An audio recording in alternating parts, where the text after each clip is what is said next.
Hi எல்லோருக்கும் வணக்கம். Bigg Boss season 8 Tamil.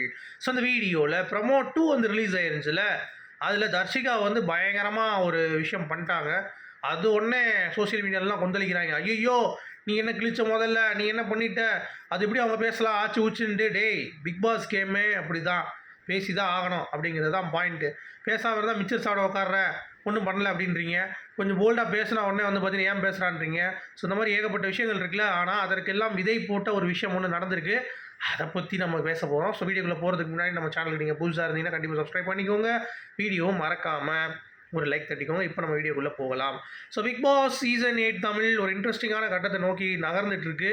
So எல்லாருடைய சேஃப் கேமையும் பிக் பாஸ் வந்து உரிக்கிறதுக்கு என்னென்னமோ ட்ரை பண்ணி பார்க்குறாரு.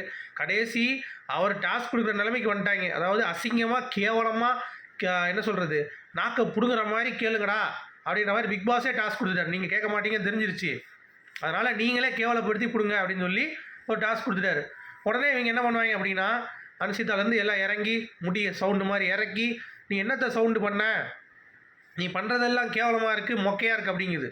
இன்னொரு பக்கம் நீ பண்ணுறதெல்லாம் சைக்கிள்னு சொல்லிட்டு வர்ஷினி ஒரு பக்கம் சொல்லுது. இன்னொரு பக்கம் ஆனந்தி ஏஞ்சி நீங்கள் பண்ணுறது பாப்பாயி மிக்கி மவுஸ்லாம் நல்லா இருக்குது, நீங்கள் எங்கே இருக்கீங்கன்னு கேட்குறாங்க.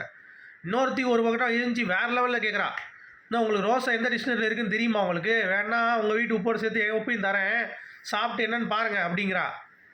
ஸோ கொந்தளிக்கிறாங்க. சிவகுமாருக்கு வந்து அப்படி நரம்பு புடைச்சி டன் டன் அந்த மியூசிக் போகுது பின்னாடி. சரியா, இதெல்லாம் ஆகுது. அப்படி இருந்தும் இந்த டாஸ்க்லாம் முடிஞ்ச பிறகு இது டாஸ்க் தான், அதனால நாங்கள் டாஸ்க்காக தான் அப்படி சொன்னோம், நீங்கள் எதுவும் மனசில் வச்சுக்காதீங்க சரியும் அப்படின்ற மாதிரி சொல்லிட்டாங்க அப்படின்னா சோழி முடிஞ்சு. ஸோ அந்த மாதிரிலாம் சொல்லக்கூடாது. இது அப்படியே கேரி ஃபார்வர்ட் ஆகணும் அப்படிங்கிறது என்னுடைய ஒரு கணிப்பு. ஓகேவா, ஆகும். இனிமேல் ஆகலைன்னா இந்த சீசனை இழுத்து மூட வேண்டியதான் அப்படிங்கிறது தான். அதனால் ஆகும். சரி, இப்போ தர்ஷிகா ஏன் இவ்வளோ கோவமாக சிவகுமாரை சொல்லணும்? நீங்கள் எதுக்கு வந்தீங்க அந்த வீட்டுக்கு, அதுக்கான இதுக்கு உங்களுக்கு சொந்தம் கூட அறிவு இல்லையா? நீங்கள் ஒழுங்காக விளையாட கூட மாட்டிங்களா? உங்களுக்கு சுத்தமாக அறிவுங்கிறதே இல்லையா? அப்படி கூட சொல்லியிருந்தா கூட பெருசாக இருந்திருக்காது. பட் ரோஷம் அப்படிங்கிறது உங்கள் டிக்ஷனரியிலே இல்லையா? உப்பை போட்டு சாப்பிடுங்க அப்படின்ற மாதிரி சொல்கிறதெல்லாம் பயங்கர ட்ரிகர் வேர்ட்ஸ். ஸோ இது வந்து எல்லாத்துக்கும் கோவம் வரும், நறுக்குன்னு வரும். அது ஏன் வந்துச்சு அப்படின்னா, தர்ஷிகாவை காலிலேருந்தே ஒரு 2 நாளாகவே என்ன சொல்லியிருக்காங்கன்னா, உங்கள் பெர்ஃபார்மன்ஸ் சரியில்லை, நீங்கள் வந்து ரொம்ப பின்னாடி போயிட்டீங்க, நீங்கள் வந்து ஒழுங்காக பெர்ஃபார்ம் பண்ணல அப்படின்ற மாதிரி சொல்லிட்டு இருந்திருக்காங்க ஒரு 2 நாளாக பாய்ஸ் எல்லாருமே. அதில் குறிப்பாக சிவகுமார் பார்க்கும்போதெல்லாம் பவிக்கிட்ட அவர் வந்து இந்த இது பண்ணுறாருல ஒற்றன், அந்த டைம்லேயே சொல்லியிருக்கார் பவி வந்து இந்த வர ஒஸ்ட்டு வந்து நம்ம தர்ஷிகா அப்படின்ற மாதிரி. இது காதுக்கு வந்திருக்கு நம்ம தர்ஷிகாவுக்கு. அதுபோகவே பசங்களும் வந்து பரபரப்பாக பேசுகிறாங்க, இந்த மாதிரி தர்ஷிகா வந்து கொஞ்சம் கொஞ்சமாக டவுன் ஆகிட்டா அப்படின்ட்டு. ஆனந்தியும் சொல்லிவிட்டாங்க அந்த மாதிரி தர்ஷிகா நீ டவுனாக இருக்கா அப்படின்ட்டு.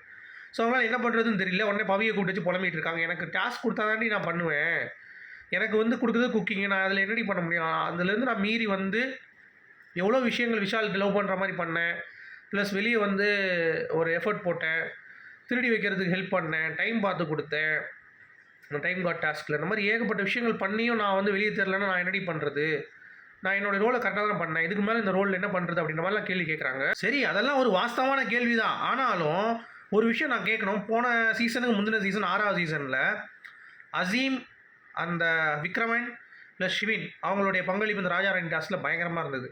குறிப்பாக ஷிவின் குக்கிங்கில் தான் இருந்தாங்க, எல்லாத்துக்கும் தெரியும்னு நினைக்கிறேன்.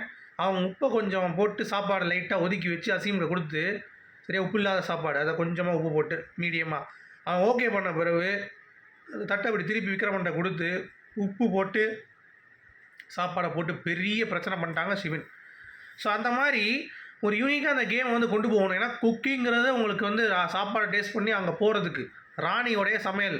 நீங்கள் ஒற்றன் யாரையாவது பிடிச்சி வச்சுக்கிட்டு, இல்லை யாரையாவது வந்து கேம் சுவாரஸ்யம் விளையாடணும்னு சொல்லி ஒருத்தவங்களை பிடிச்சி வச்சுக்கிட்டு நீங்கள் என்ன பண்ணியிருக்கணும், ஆக்சுவலாக இங்கே வா நான் உப்பு போட்டு தரேன், கொஞ்சம் அப்படி கொடுத்துரு, கொஞ்சம் அதை ஒதுக்கிட்டு அதுக்கு உப்பு இல்லாத சாதம் வந்து அடியில் போட்டிருக்கேன், உப்பு இல்லாத சாதத்தை, சரியா அதை வந்து நீ கொடுத்து விட்ரு அப்படின்ற மாதிரி நான் சொல்கிறேன் அப்படின்னா செய்வாங்க.